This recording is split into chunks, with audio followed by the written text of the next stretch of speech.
الحمد لله رب العالمين والعاقبة للمتقين والصلاة والسلام على رسوله الأمين محمد وعلى آله وصحبه أجمعين. قال الله تعالى في كلامه المجيد: أعوذ بالله من الشيطان الرجيم، بسم الله الرحمن الرحيم. وَيَذْكُرُ اسْمَ اللَّهِ فِي أَيَّامٍ مَعْلُومَاتٍ. حاضرین گرامی،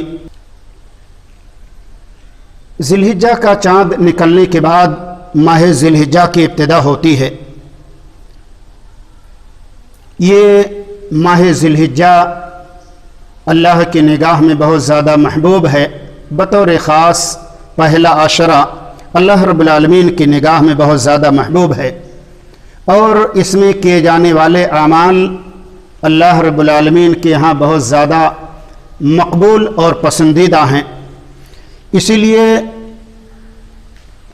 عشرہ اولیٰ کے اندر بطور خاص اللہ رب العالمین نے زیادہ سے زیادہ ذکر کا، تکبیرات کہنے کا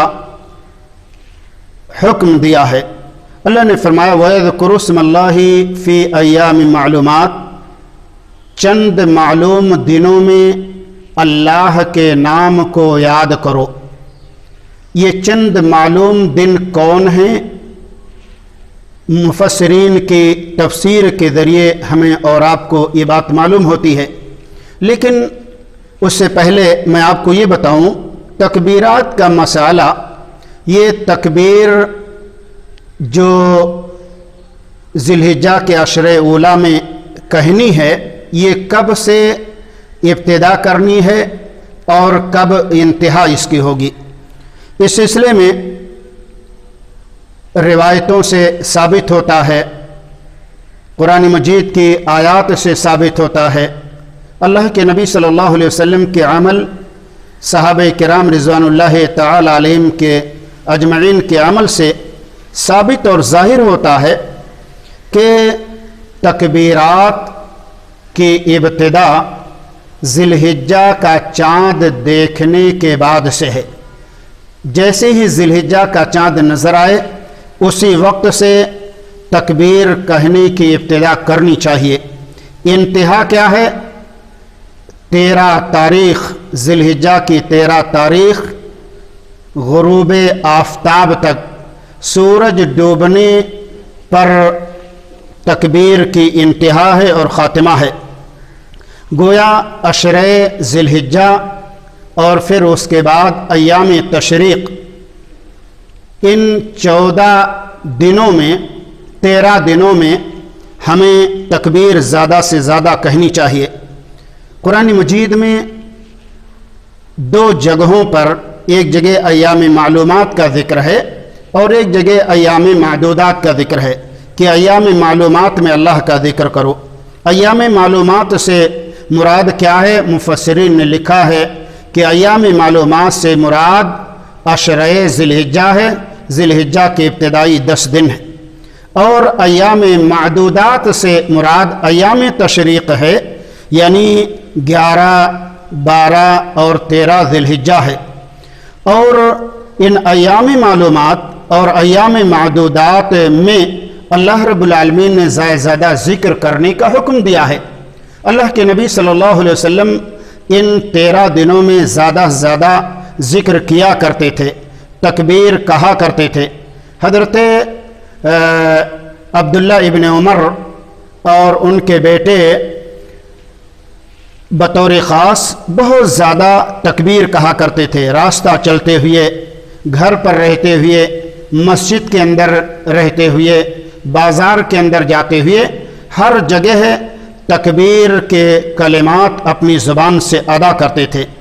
اس لیے یہ تمام دلائل ہمیں بتاتے ہیں اور ہم پر یہ واضح کرتے ہیں کہ ذی الحجہ کا چاند دیکھنے کے بعد سے ہمیں تکبیر کی ابتدا کر دینی چاہیے، اور 13 تاریخ کے غروب آفتاب تک ہمیں وقتاً فوقتاً تکبیر کے کلمات ادا کرتے رہنے چاہیے۔ اس سلسلے میں علماء نے تکبیر کے سلسلے میں ایک اصول بتایا ہے، تکبیر مقید اور تکبیر مطلق۔ کا تکبیر مطلق یہ ہے ذی الحجہ کا چاند دیکھنے کے بعد سے لے کر کے 13 تاریخ کے غروب آفتاب تک جب بھی آدمی چاہے تکبیر کے کلمات اپنی زبان سے ادا کرے۔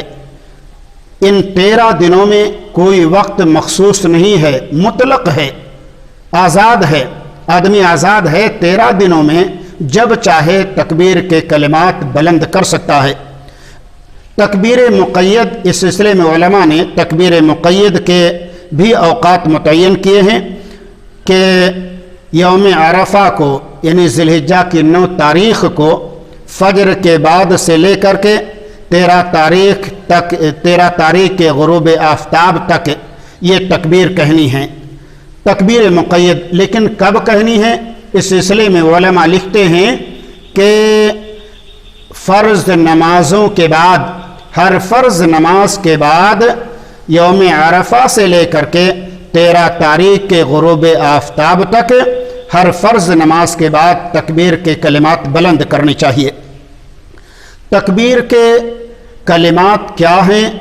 اس سلسلے میں ہم سبھی جانتے ہیں، بہت مشہور کلمات ہیں جس روایت سے ان کلمات کا ثبوت ملتا ہے، اگرچہ مرفوعاً یہ روایت ضعیف ہے لیکن موقوفاً یعنی صحابہ کرام کے عمل سے ان کلمات کا ثبوت ملتا ہے۔ علامہ البانی رحمہ اللہ وغیرہ نے ان کی تصحیح کی ہے۔ اللہ اکبر لا الہ الا اللہ واللہ اکبر وللہ الحمد، یہ تکبیر کے کلمات ہیں جو صحابہ کرام رضوان اللہ تعالی علیہم اجمعین کے عمل سے ثابت ہیں۔ اس لیے تکبیر کے انہی کلمات کو ہمیں اپنی زبان سے ادا کرنا چاہیے۔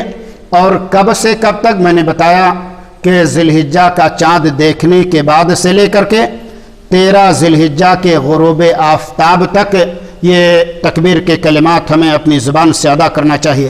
اللہ رب العالمین سے دعا ہے کہ اللہ رب العالمین ہمیں اس عشرے کا احترام کرنے کی توفیق عطا فرمائے۔ اللہ رب العالمین ہمیں زیادہ سے زیادہ عام ذکر کرنے کی توفیق عطا فرمائے۔ اسی طرح سے تکبیرات جو ثابت ہیں ان ثابت شدہ تکبیرات کو زیادہ سے زیادہ ان متعینہ ایام، دنوں اور اوقات میں ہمیں ادا کرنے کی توفیق عطا فرمائے۔ وآخر دعوانا ان الحمد للہ رب العالمین۔